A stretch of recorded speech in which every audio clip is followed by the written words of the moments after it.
Om Swastiastu, perkenalkan nama saya Niwayan Murtini dari semester 7 pada modul bimbingan konseling. Di sini saya akan menjelaskan tentang penanganan temperamen tinggi pada anak usia dini atau temper tantrum.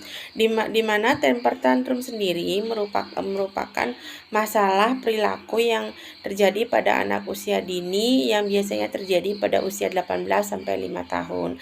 Nah, hal ini dikarenakan anak sedang mengalami proses pengembangan pribadian yang unik dan menuntut kebebasan di mana umumnya kurang berhasil. Perkembangan yang paling sulit dilalui anak adalah temperamen tinggi dengan tindakan yang berlebihan. Perilaku yang ditunjukkan anak biasanya mengejek, menangis, memukul, menghentakkan kaki, menendang, menjerit, dan membuang atau melempar sesuatu yang membahayakan dirinya dan orang lain. Salah satu contohnya ketika ada seorang anak di kelas B di TK Tiang sendiri, TK Werdi Kumara Dharma, yang memiliki temperamen tinggi, di mana anak terlihat menangis dan menjerit meminta ibunya datang ketika keinginannya tidak terpenuhi. Dan anak pun berteriak sambil melempari guru yang hendak mendekatinya dengan batu-batu yang ada di sekitarnya. Anak sendiri belajar untuk secara emosional belajar untuk mengetahui keterikatannya dengan orang tua, saudara, dan juga orang lain, serta lingkungan yang ada di sekitarnya. Dengan begitu, anak yang menunjukkan berbagai tingkah laku seperti keras kepala dalam mengembangkan kemandirian dan otonominya. Anak mengalami hambatan dalam mengungkapkan keinginan dan harapan mereka pada orang lain, sehingga hal ini menyebabkan ketidaksepahaman anak dengan orang lain yang memicu munculnya perasaan stres, kecewa, cemas, marah, dan juga frustasi. Anak bertemperamen tinggi pada umumnya terbentuk karena sikap orang tua yang mungkin kurang berkenan, seperti halnya tidak menepati janji, cemburu terhadap sesuatu, dipaksa menyenangkan ketika apa yang diharapkan tidak terpenuhi. Biasanya tindakan ini bersifat negatif dan anak tidak menyukai adanya larangan atau mereka memiliki emosi yang tidak terkontrol. Nah, adapun makalah yang saya buat itu memiliki beberapa rumusan bagaimana cara penanganan anak usia dini yang memiliki perilaku temper tantrum, dengan tujuan untuk mengetahui bagaimana cara penanganan anak usia dini yang memiliki temperamen tinggi. Adapun manfaat yang bisa saya jelaskan tentang penanganan anak usia dini, manfaat penanganan usia dini dengan temperamen tinggi seperti ini adalah ketika anak dapat mengungkapkan keinginan dengan cara yang baik dan mengendalikan emosi pada dirinya dengan lebih terkontrol.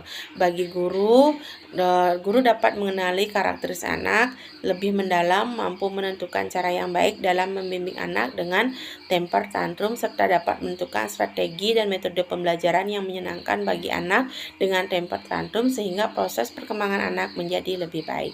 Serta bagi orang tua dapat menangani anak yang bertemperamen tinggi di rumah dengan cara yang baik melalui contoh perilaku dari orang tua, cara bicara, serta perilaku yang sesuai. Dan orang tua dapat memberikan dukungan positif pada anak agar gejolak emosi anak mampu mereda dan terkontrol.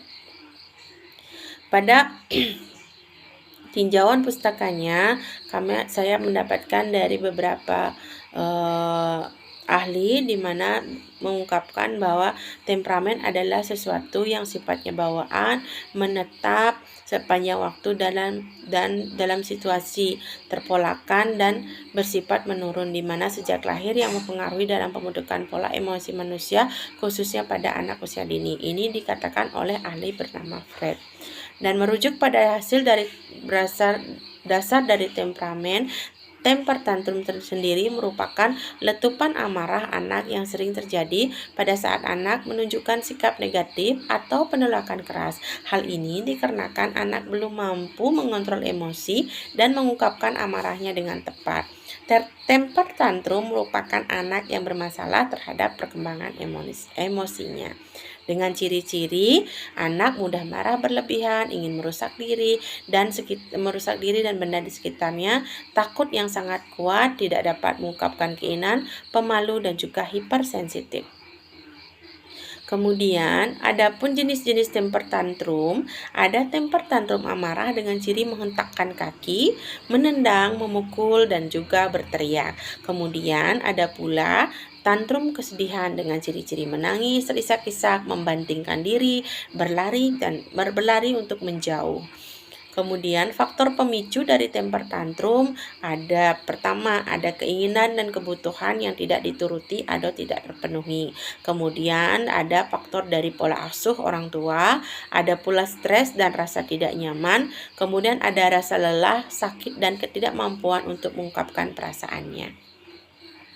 Penyebab dari temper tantrum pada anak usia dini ada berbagai hal di mana erat kaitannya dengan kondisi keluarga orang tua yang memanjakan anak, kurang mendapat pujian, kurang penghargaan terhadap anak, sering mendapat ejekan atau kritikan yang kurang membangun, serta masalah rumah tangga, masalah komunikasi, emosional, dan kurangnya pemahaman orang tua serta guru mengenai tantrum sehingga acap kali menganggap anak yang sedang tantrum sebagai anak yang nakal.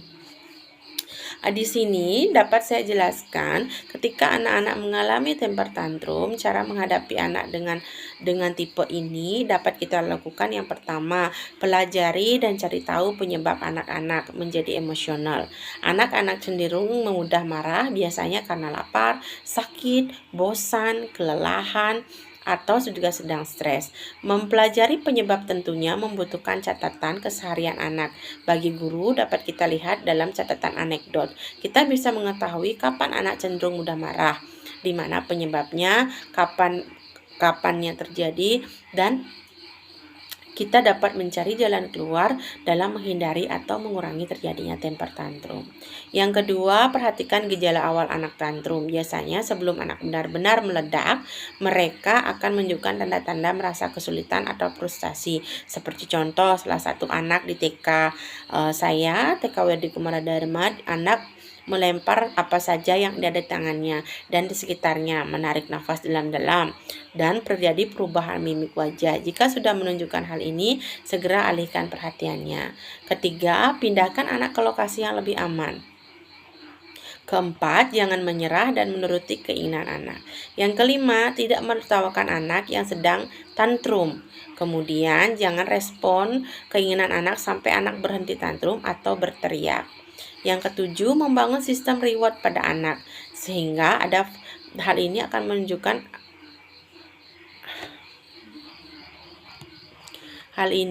menunjukkan hal-hal yang mereka anggap sebagai penghargaan untuk mereka sendiri. Ajak anak untuk selalu melakukan kegiatan yang menyenangkan. Hindari membujuk atau argumen bersama dengan anak atau memberi nasihat moral secara langsung, karena mungkin anak tidak akan menanggapinya di saat anak-anak mengalami tantrum. Kemudian yang paling penting, jangan memaksa anak untuk diam dengan kata-kata kasar ataupun tindakan fisik. Hal ini seperti mencubit, menjewer, atau meneriaki anak. Pada kesimpulannya, gambaran kondisi anak sendiri menjadi dasar yang penting bagi pengambilan kebijakan yang tepat bagi anak, karena anak mempunyai potensi untuk dikembangkan agar dapat berpartisipasi dalam pembangunan. Gangguan tingkah laku mempunyai ciri khas dengan adanya pola tingkah laku disosial, agresif, menentang yang berulang dan menetap. Perilaku temper tantrum merupakan perilaku yang normal terjadi pada anak. Hanya saja kita sebagai pendidik dan orang tua kurang atau bahkan salah meresponnya, sehingga kedepannya akan mengganggu perkembangan anak. Oleh karena itu, penting sekali kita sebagai orang tua dan pendidik untuk memahami mengenai temper tantrum sendiri, bagaimana mencegahnya, bagaimana cara menghadapinya, serta pelajaran apa yang dapat kita berikan kepada anak pasca mereka mengalami tantrum terkait pengelolaan amarahnya. Demikian yang dapat saya jelaskan tentang pengenangan temper tantrum pada anak. Terima kasih. Om Santi Santi Santi Om.